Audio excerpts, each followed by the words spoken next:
you need to make a spiritual journey to the constellation of Virgo. Virgo was known variously to the ancients as Fortuna, Isis, and Demeter. As Astraea, goddess of justice, daughter of Themis, she holds the scales of Libra. Are you willing to face her in whatever form? Know that the deities speak to us through symbols. We're not talking of astronomy now. We're talking of the stars used as spiritual language through divine correspondences. We shut our eyes and still our minds. We see before us in the distance a hill crowned with a beautiful temple surrounded by myriads of stars. We mount the hill by a winding path. Come. Make your way with us up a hill crowned with a beautiful temple, or surrounded by the glories of the stars of midwinter, but more brilliant now seen from hot climates. We are climbing up to the temple of the Zodiac. Visualize this. It is 12-sided and pearl-coloured, with long windows that glow with many-coloured lights. Visualize this. 12-sided pearl-coloured temple with long windows glowing with many colours. We are approaching a gateway in the southeast, guarded by 2 bronze statues of sphinxes, women to the waist, lions below, their wings reaching the roof. On the left of the gateway is a spring from which a stream flows into the temple through a conduit. I want you to visualize this temple. Gaze upon the stars. Perhaps you see your own constellation. See this temple. Temple of beauty. Temple of the Zodiac. Yet there's a homely stream running round it. And the mysterious sphinxes are there with their wings reaching as high as its dome. Let us enter the temple, says the third priestess. To enter it we must mount 7 white steps. Yes, it's marble, is it? Alabaster. 7. Count the steps. What glorious colours are within, like rainbows, says the priestess. Look around you. As you enter this temple, you feel you are going to learn your life's purpose, which is your riddle, your mystery.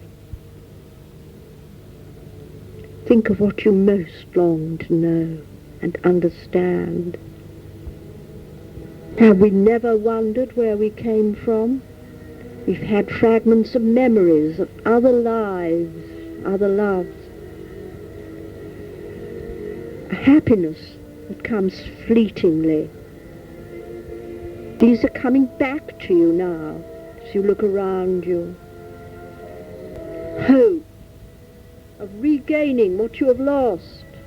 We are within a most heavenly temple of the Zodiac, surrounded by the stars without and beautiful colours within.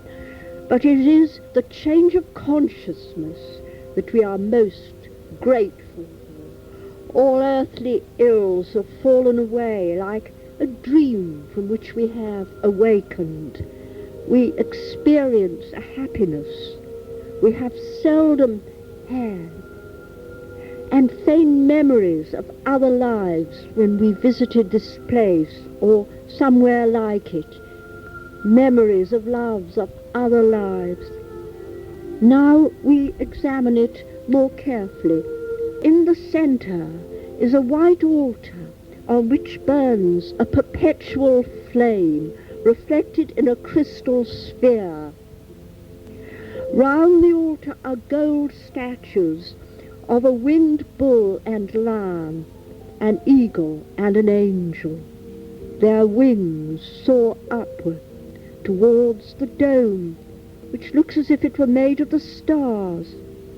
What is delightful is that the stream from the left of the entrance flows round the whole temple in an alabaster channel, until it flows away on the right of the entrance by another conduit. Now let us look at the 12 stained glass windows as we walk round the temple.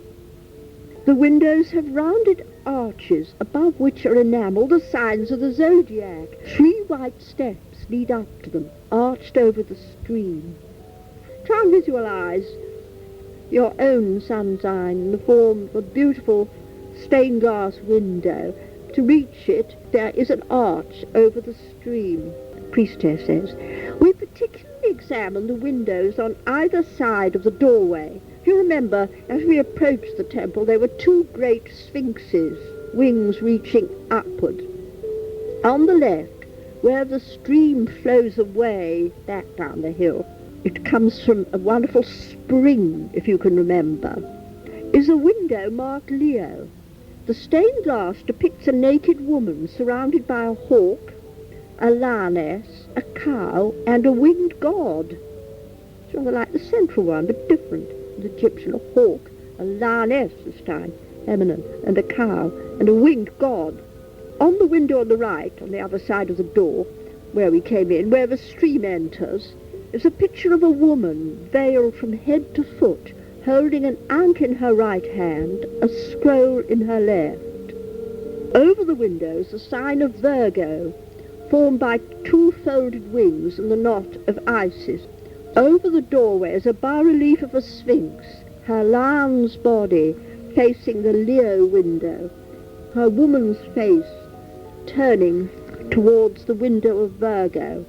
Her wings sweep downwards on either side of the entrance, forming 2 feathered curtains. Look at these in your mind's eye. On your right, with Virgo, you have the veiled goddess.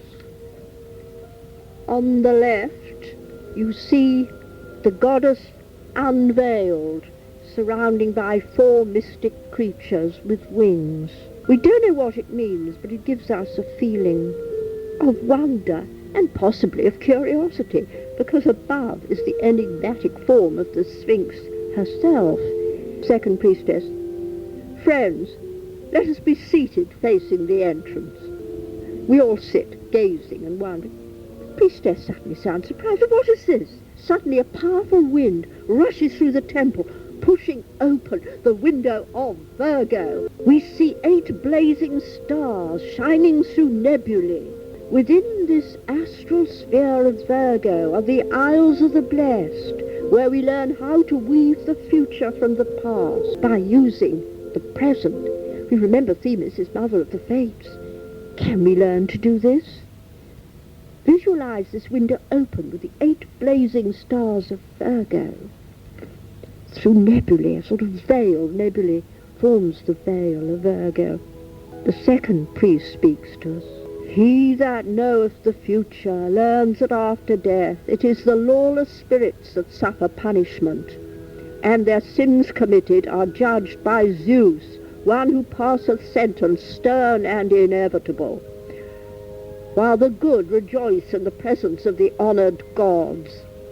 Those who have been thrice courageous in keeping their souls pure from all deeds of wrong pass by the highway of Zeus unto the tower of Kronos, where the ocean breezes blow around the Isles of the Blessed, and flowers of gold are blazing, some on the shore from radiant trees, while others the water fostereth, and with chaplets thereof they entwine their hands to create crowns. Second priestess to apprentice. Would you learn good from evil and so enjoy the Isles of the Blessed? Apprentice, I would. Then lead by this window of Virgo to the Isles of the Blessed. We shall follow. Now, I want you to visualize yourself, if you so choose, passing through the window of Virgo the 8 blazing stars, and we see islands of great beauty. All may enter this place, the Isles of the Blessed, but those who have done wrong learn here how to expiate and make all well. How lovely are the islands. There is music here, great beauty, nature spirits, wonderful animals, peaceful lambs. Well, lambs are different when they have wings, aren't they? Deer, small animals playing around their feet, lionesses. I know there is a difference here. I've discovered it. The animals and birds here are intelligent. We can communicate with them telepathically, as we can with angels, nature spirits, deities. Do this. Learn how to be blessed so that we may attain this place even in sleep on earth.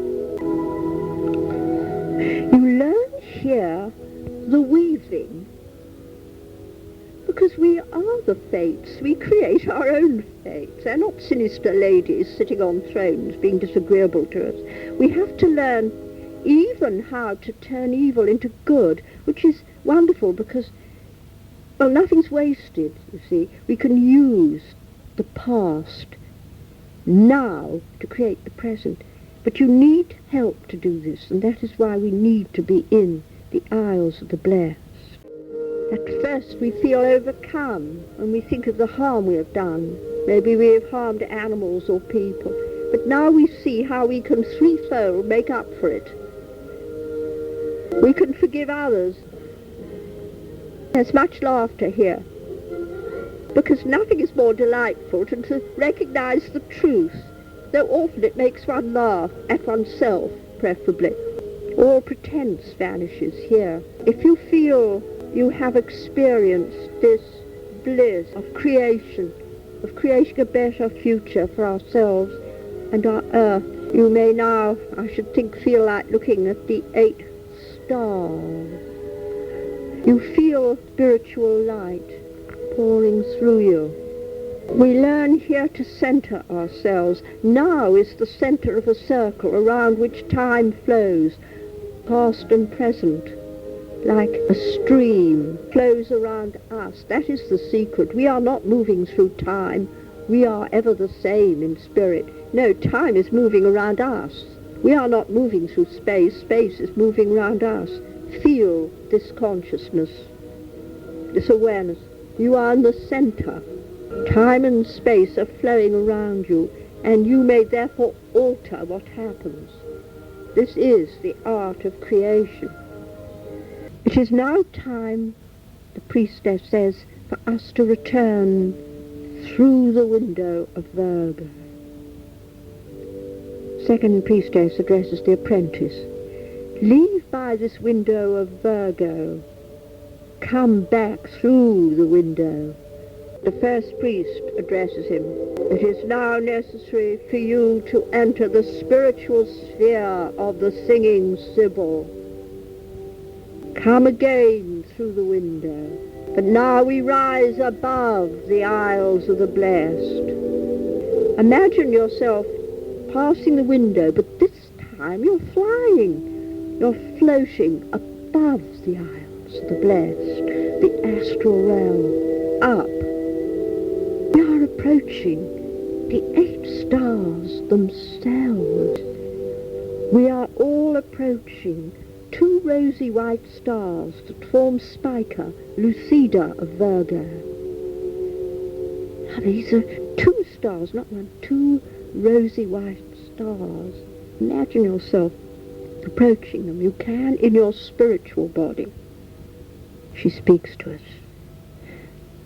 These stars are known as the singing Sibyl, and they contain Olympus of the stars. We know now the candidate is approaching the true Sphinx of the stars. If you choose, accompany him. The priest speaks again to the apprentice. It is only there that you may hear the oracle written on the Sibylline scroll. So the oracle cannot only be read, it must be received in the heart and mind. First priestess speaks. She reads from a scroll.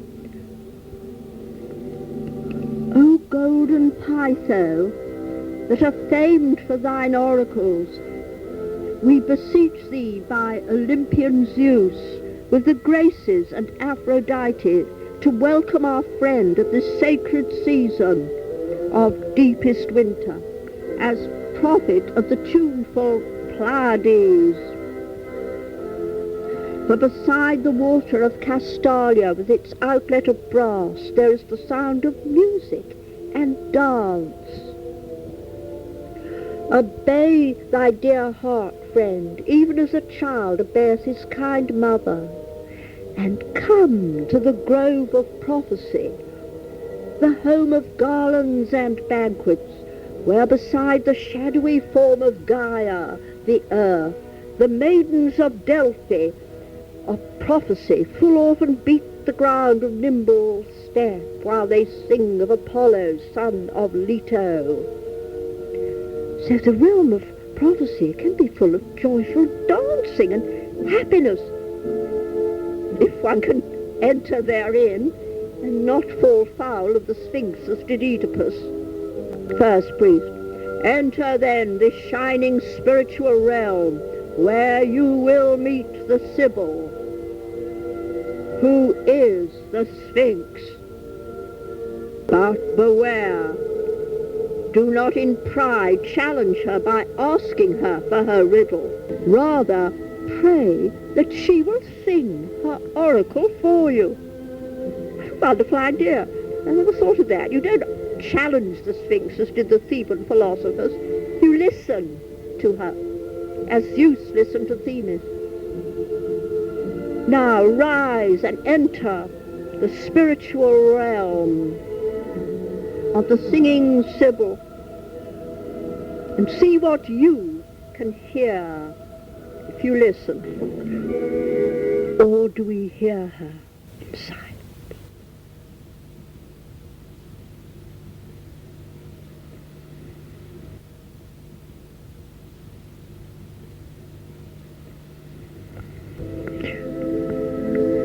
The first priest awakens us from our trance by calling us back to the temple of the Zodiac. We return through the window of Virgo, and a mighty wind shuts it. He addresses the apprentice. Did you receive the oracle? Apprentice, I did, and from listening to her song, I found that only a still mind can receive wisdom. The Sphinx has taught me what to create, how to create, and how to do it for good. Priest, we give thanks to the goddess, and we thank her for our own individual message, for no one person hears the same song. Friends, we have received that which we came for, so let us leave the temple through the gateway. Here he leads a procession through the gateway, Leo on the left, Virgo on the right, and we pass out of the temple through the two mighty sphinxes. We are on this hill, and on our left flows the stream down, and it accompanies us. Imagine yourself coming down the temple, accompanied by a friendly stream. As the company gives thanks to Themis and Fortuna, we begin to rise above them. And as we rise up, we know that the company will return by the way they came, to the temple of Isis, down the hill, the yew walk, back to their own temple. But you and I must rise still higher, bringing that which we have been given back to your own time and place, remembering the whispered words, of the oracle of Themis. You are back. You are back now in your own time and place. Receive now the blessing of the goddess Themis, and may her words ever be with you, for they are of your true self.